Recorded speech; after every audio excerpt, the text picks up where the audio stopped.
Happy June, everyone. I hope you're enjoying the warmer weather. I know I am. This month marks the beginning of many seasons. Obviously, it's the beginning of summer, even if it doesn't feel like it sometimes. And with warmer weather in Canada comes big events, such as National Indigenous History Month, Pride Month. In sports, you have the beginning of the CFL season, the F1 race in Montreal, and the end of the NHL playoffs. Things aren't looking good for Sean McCormick's Oilers, by the way, but there's still hope for a Stanley Cup in Canada. We'll hear from Sean a bit later on.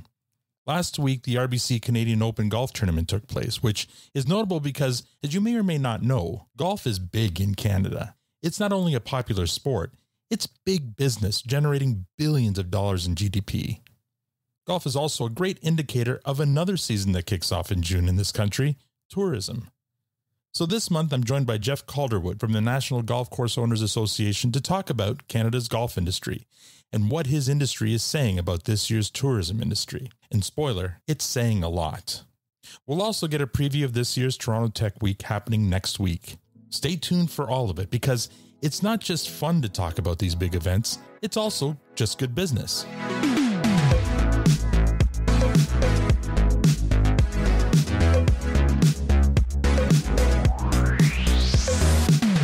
The RBC Canadian Open just wrapped up last week at the TPC Toronto at Osprey Valley, and it's always a big event in this country because it shouldn't surprise anyone, golf is a popular sport in Canada. There are over 2,300 golf courses across this country, and they attract millions in tourism dollars, which makes this summer an interesting one in terms of how much of those tourism dollars will be coming up from the U.S. versus folks staying here in the country.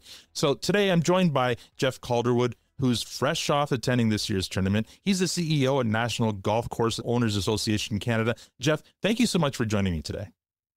My pleasure. It's always fun to talk about golf as we head into our peak season. Yes, for sure. And you mentioned peak season. And of course, our audience who are small business owners and entrepreneurs, a lot of business gets done on the golf course. Yeah, we like the expression. It's sort of a slogan unofficially, more business done on the golf course than in the boardroom. So sometimes we throw that around when we're talking business to business. Now, let's talk about the NGCOA. What is it that you guys do? Well, I guess the elevator speech on that would be we're the trade association for the business side of the golf industry in Canada. So it's very much like a niche market chamber of commerce, optional membership for any of those golf courses across the country.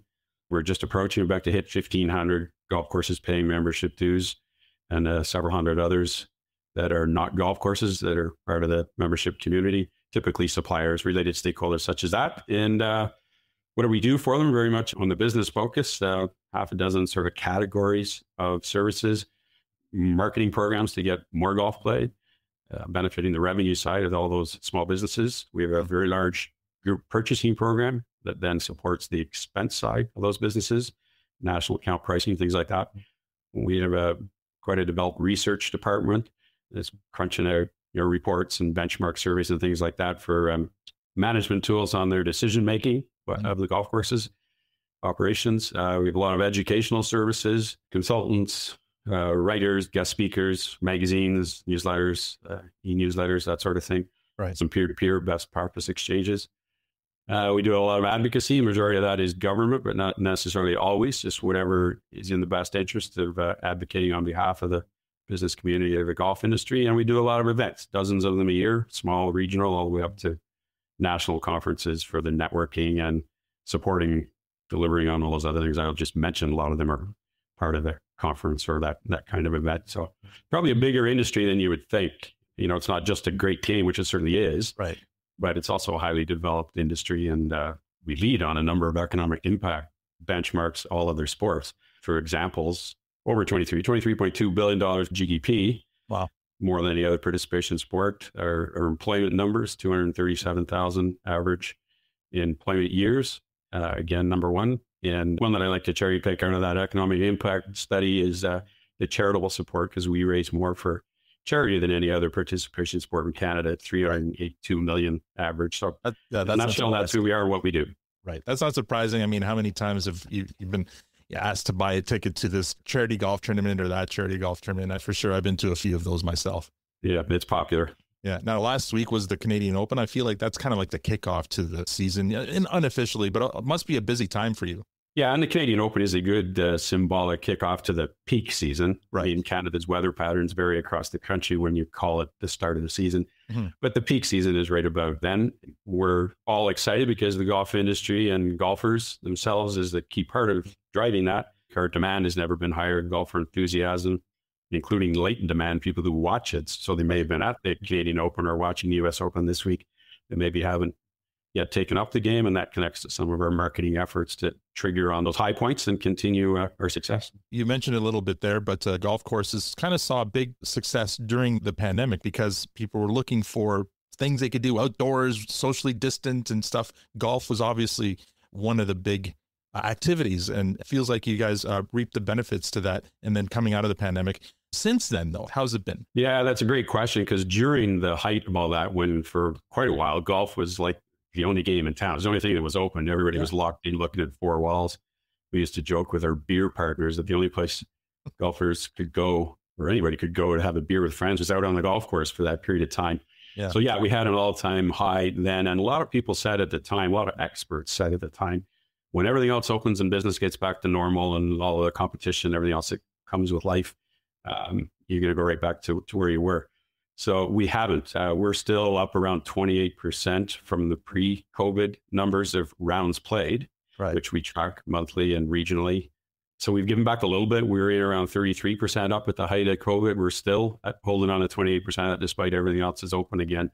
And then revenues are up beyond that because we're in the yield management business. So it's not a fixed price based on that, sort of fixed commodity type expense. Right. It's very much based on demand, and it can be anywhere from zero to high price. Our revenue numbers are outpacing those rounds played statistics that I just gave you. So we're in a good spot. Last year, we were up another 2% over the previous year. So we've given back a little bit and then we recovered a little bit. So that's encouraging. And the projections for the 2025 season made by the golf courses themselves, there's some extensive surveying we do, shows another increase this year. So it's pretty healthy. Yes, we've held on to the COVID uptick surprisingly well. And it's a good time to be in the business. The golf season in Canada can be short depending on how the weather is. And I feel like this year, summer took a long time to kick off. I mean, even today, it's mid-June and we're at what 16 degrees Celsius. So it's still cooler, right? Although great golf weather, I think. The big story right now in the news, obviously, is the trade war and tariffs, and Canadians are refusing to go down to the U.S. So that makes this summer kind of an interesting story for tourism. Golf courses get a lot of visitors coming up from the U.S. What does it look like? What are your forecasts this year for foreign spend versus domestic spend in terms of your member association? Well, I guess a bit of a silver lining kind of a statement that Trump's headspace and policies that he's been imposing on the world, including Canada, actually are having some benefits on the tourism, the inbound tourism side, right, and on the outbound, Canadian golfer going south. That will benefit our industry in Canada this year. So yes, there is that expectation. Some of it is directly related to the tourism positioned golf courses, golf resorts, right, areas of the country that really specialize as, resort regions for golf. I can give you one example because I was just looking at it. The Prince Edward Island Golf Community is very much built on tourism, right? Right. The number of courses they have for the local population wouldn't make sense. It was built to help drive and support tourism. So it's a good example. And what I was just looking at, and they get all the pre-booking that comes with a tourism thing. So their numbers show before some of the local domestic market numbers show. They are pacing at 37% in stay and play reservations ahead of last year. This year. Wow. I mean, 37% in 1 year is an enormous shift. For sure. And that's sort of combining the golf and the hotel. Golfers specifically, those bookings are up 20% at this point on the calendar. So there's an indicator that's, golf PEI. You would have similar for Whistler, you'd have similar Banff and Niagara Falls and Muskoka and Tremblant, go across the country. That shows you that Canadians are rearranging their travel and spending patterns coming from that same market. Right. I noted that Ontario was by far the largest uptick, which to me means, now this isn't scientific at this point, is quite likely related to the fact that Ontario is such a Myrtle Beach and Florida winter golf destination, and those unspent dollars from canceled trips this year and intentions going forward redirected at places such as PEI for those experiences. And I think that flows through to the domestic demand as well. Right. Dollars not spent out of the country, more spent in the country. And even if it's not tourism, just your local play, we're anticipating a nice boost for the same tariff-related reasons. I'd mentioned off the top, there are over 2,300 golf courses across the country. Many of them are your members, and a lot of them are in smaller communities. So how do these golf courses work within their local communities to attract these visitors coming in? Well, it's a good question because golf is so accessible in Canada. It's in every one of those small communities that you're implying in your question. It's one of the beauties of the sport. Wherever you are in the country, there's golf courses near you. And by the way, we have more golf courses per capita, based on the population, than any other country in the world, with a few minor exceptions where they're built just for tourism. Right. Such as my example with Prince Edward Island. There's a few small countries that's the case. So yeah, it's very accessible. That'd be, I guess, comment number one. Typically, as you get to the smaller communities, the value is incredibly high because they typically aren't priced as high as the bigger city markets. Right. So the value proposition is a great talking point for the benefit of golfers either living in those communities or traveling to them.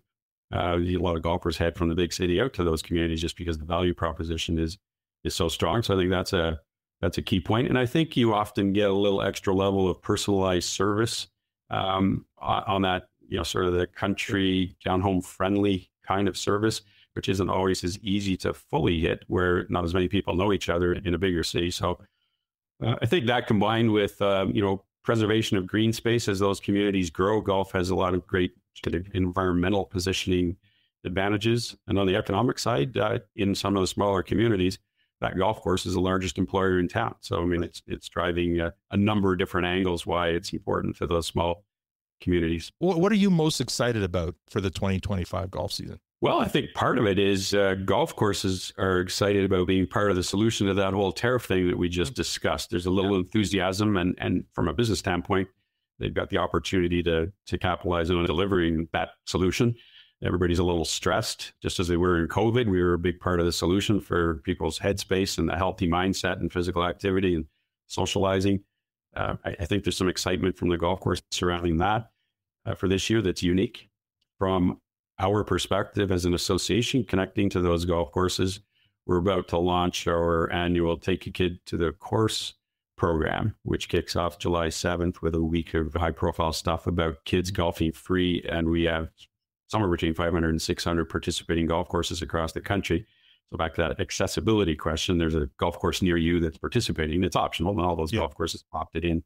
So that's exciting. And again, back to our association, our largest event of the year is our national annual conference called the Golf Business Canada Conference and Trade Show. And this year is the 25th anniversary of that event.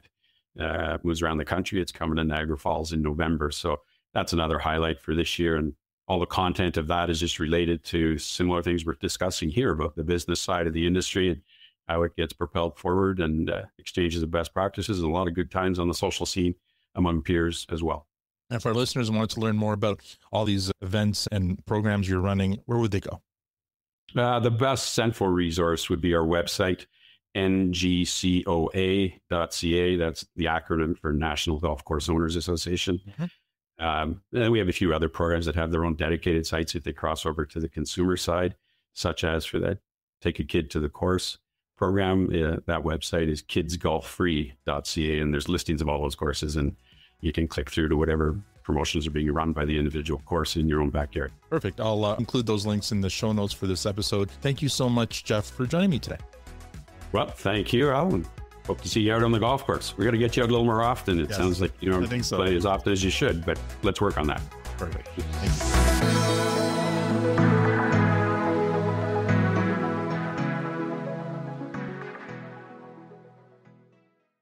I'm back on the road, and this season, I'm headed to the heart of the prairies known as Queen City, Regina, Saskatchewan.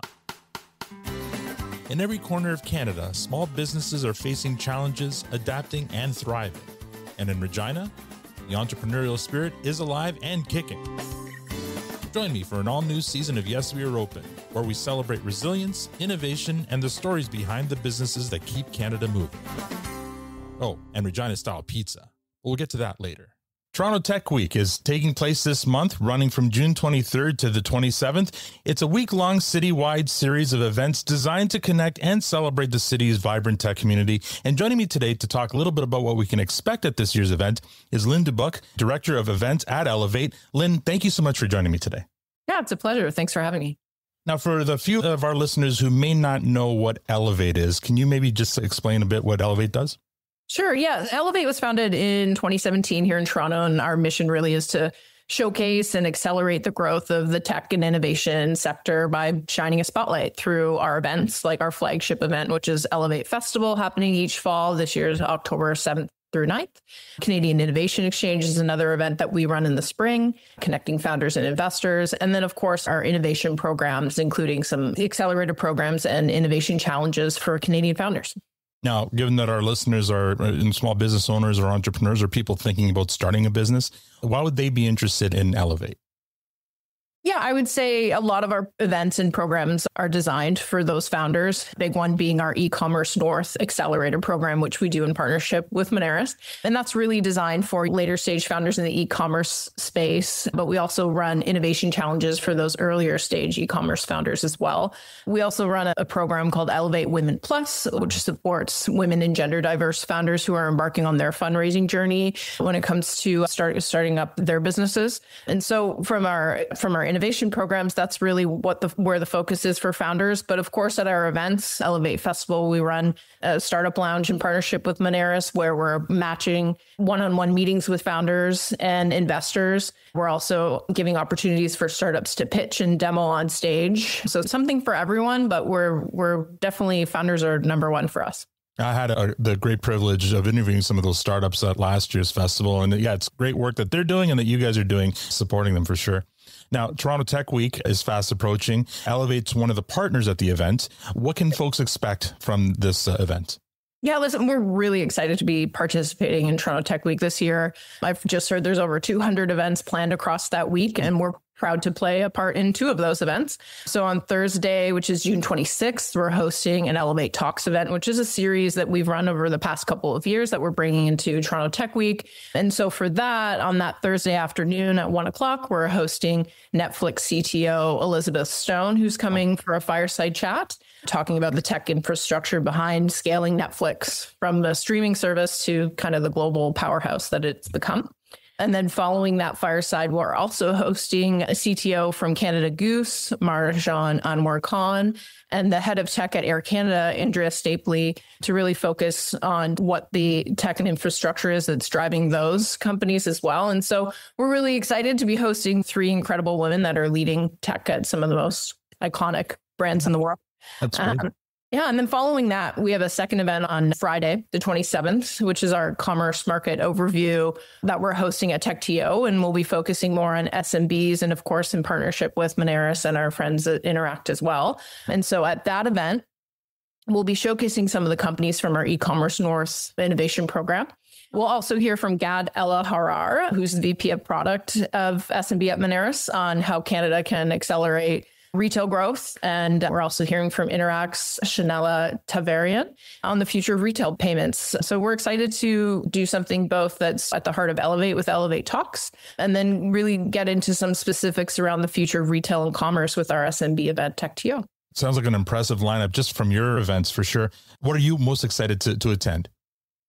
I'm definitely excited to hear the fireside chat from Elizabeth Stone, and that's me being a little bit biased with the Elevate event. But honestly, the other standout, there's so many events that week, and some of the ones that stand out are Beta Kids Town Hall happening earlier in the week to kick it off. And then, of course, the Toronto Tech Week team is running their own homecoming event at Brickworks with an incredible lineup as well. But yeah, I do encourage everyone to get on Luma and have a look at the Toronto Tech Week calendar of events, because there's definitely something for everyone. You mentioned Luma, but if folks wanted to learn more about the Toronto Tech Week, but also about Elevate, where would you send them? Home for us is elevate.ca, and from there you can learn about Elevate Festival and CIX, as well as what we're putting on for Toronto Tech Week. And then I believe Toronto Tech Week, you can find all of their information at torontotechweek.com. Thank you so much for your time today, Lynn. Of course, it was a pleasure. Thanks, Al.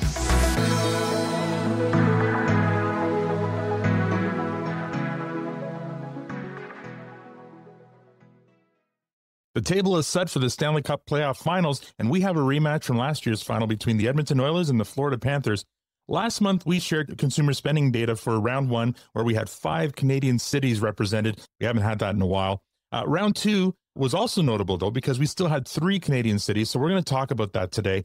We have Toronto, Winnipeg, and Edmonton. So here to share those numbers is our resident data and sports expert, the VP of Business Development at Moneris Data Services, Sean McCormick. Sean, first of all, congratulations on your Oilers advancing to the final round. Thank you, brother. It's good to be back. Now, it's been really exciting if you're a Canadian NHL fan because, like I said, we started with 5 teams down to 3. We still have hope. The Edmonton Oilers are our last hope for a Stanley Cup in Canada. They seem to be. They seem to just know how to beat everybody. It's there's a different feeling around the Oilers and their fans this year, which is they deserve to be back in the final to finish some unfinished business. It's a weird feeling getting through the final as opposed to last year because, yeah, there was celebration. It's good to be there, but nobody was doing backflips. It was more of a sense of, okay, the team's back. Now let's go and beat Florida once and for all. It's a different feeling, but a good feeling. I'll see what you think of their chances near the end here. But first, let's start with round 2. And I'm focusing on round 2 because we still had 3 Canadian cities. And let's move east to west here, starting with the local team, Toronto Maple Leafs, who went 7 games with the Florida Panthers, only to break our hearts once again. Now, in round 1, Toronto saw small gains, but nothing too noteworthy. What was the story in round 2? Yeah, I'll start off by saying, is that it takes a lot to move the needle on spending within a single category in a single city, especially a city the size of, Edmonton or Winnipeg, and especially Toronto. So even when you see, 2 and 3 and 4%, it's still a significant number. So when we look at numbers, a couple of games in particular in the Leafs second round series, games 3 and 7 were particularly impressive. So game 7, there was an 8% increase in restaurant spend citywide. Yeah, that's big. That's important. Near the arena, restaurant spend was up 18% in game 7. Now, go back to game 4.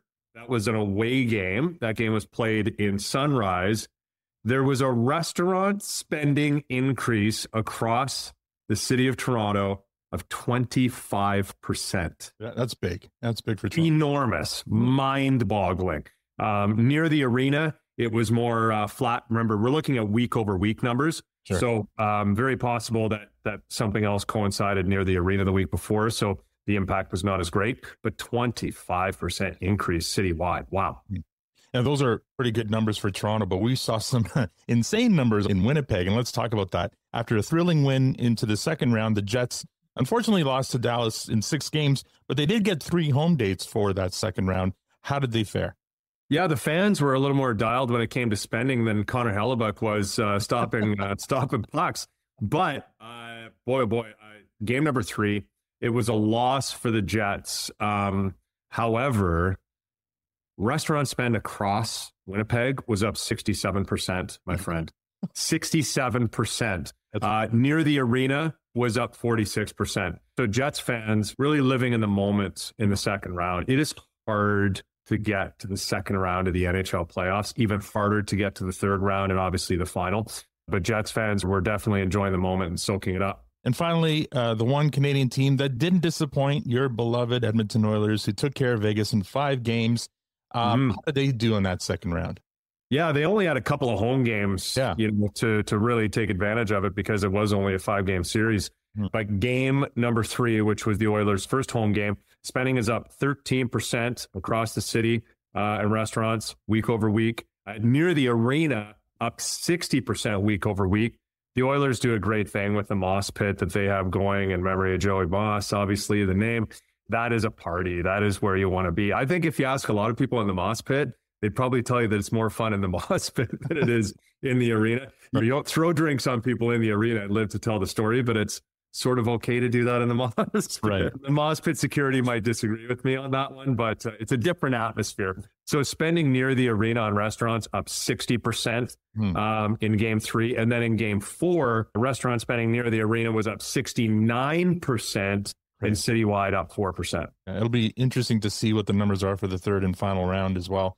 So since we have you here and since you're a big Oilers fan and a sports expert, give us a little prognostication. How do you think they'll do? I mean, we saw how tough the Panthers are against the Leafs. I mean, if I can take any solace as a Leaf fan, is the Leafs lost to a Stanley Cup finalist. Yeah. Your team saw these guys already last year. What's it going to take for Edmonton to beat Florida? I think that it's the two best teams in the Stanley Cup playoffs playing for the trophy. Mm-hmm. They're playing for the Stanley Cup. These are the two teams that should be going at it. I think it's going to be a really physical series. I think these are the two toughest teams. These are the teams that are prepared to go to the dirty areas. Every single player on the ice does it. It's not an option. I think that there's going to be some exciting moments. You've got a couple of the most exciting, definitely the most exciting player in the NHL on the ice in the final, in Connor McDavid. You got two teams that have good power plays. You got two teams that have good goalies. Mm-hmm. One team has a consistent goalie. The other one, you're not quite sure what you're going to get. Yeah. But you can't take this away from Stuart Skinner. He got them to the final last year, and for the most part, he's got them to the final again this year. And he just beat two Vezina Trophy finalists. The last one was Jake Ottinger. He completely outplayed Jake Ottinger in round 3 against the Dallas Stars. So I think it's going to be a really heavy series. It's going to be an exciting series. You got agitators out there like Brad Marchand and Evander Kane. Never mind Matthew Tkachuk. I mean, this has all the makings of a classic. Now, whether or not it pans out that way, that remains to be seen, and that's why you play the games. But I've got Edmonton in 6 on my card, Al. Okay. You know what? I hope you're right. I hope it's Edmonton in 6. I'll say 7 because, first-time winners, they can never make it easy on themselves either, right? And right. But I have faith in McDavid and Draisaitl and yeah, as long as you have good enough goaltending, I think those guys can definitely outscore an opponent. So here's hoping you're right. Now, if folks want to follow what you have to say about consumer spending data or the Edmonton Oilers, where would you like them to follow you? Well, for the Edmonton Oilers, you can probably follow my Twitter account. But for spending data, definitely monerisdataservices.com. Lots of good content on there. And there's ways to reach out definitely online by clicking some contact us buttons on there. So yeah, I love to chat data. We're always up for a good research project. So we love to understand our clients' research objectives. We're happy to chat anytime. Thank you so much for your time today, Sean. Thanks, Al.